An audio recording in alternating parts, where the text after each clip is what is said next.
ബ്രഹ്മദേവൻ വരുണന്റെ യാഗത്തിൽ നിന്നും ഭൃഗുമുനിയെ സൃഷ്ടിച്ചു. ഭൃഗുവിന്റെ പത്നിയാണ് പൗലോമ. അവൾ ഗർഭവതിയായിരുന്ന കാലത്ത് ഒരിക്കൽ ഭൃഗുമുനി ആശ്രമത്തിൽ ഇല്ലാതിരുന്ന സമയത്ത് പൗലോമൻ എന്ന രാക്ഷസൻ അവിടെ എത്തുകയും പൗലോമയെ കണ്ട് മോഹിക്കുകയും ചെയ്തു.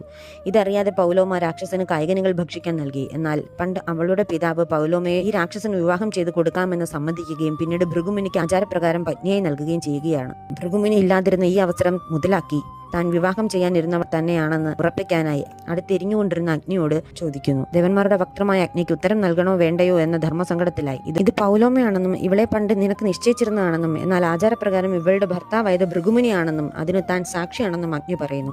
ഇത് കേട്ടതോടെ രാക്ഷസൻ ഒരു കാട്ടുപന്നിയുടെ രൂപത്തിൽ പൗലോമയെ അവിടെ നിന്നും അപഹരിക്കുന്നു. കൊടുങ്കാറ്റിന്റെ വേഗത്തിൽ പാഞ്ഞുകൊണ്ടിരുന്ന പൗലോമയുടെ ഉദരത്തിൽ നിന്നും കൊടും ക്രൂരത സഹിക്കാനാവാതെ ആ ഗർഭസ്ഥ ശിശു പുറത്തേക്ക് വന്നു.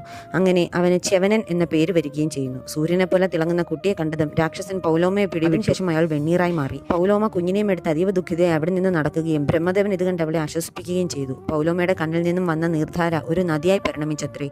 അവളെ പിന്തുടർന്ന ആ നദിക്ക് ബ്രഹ്മദേവൻ നൽകിയ പേര് വധുസര എന്നാണ്.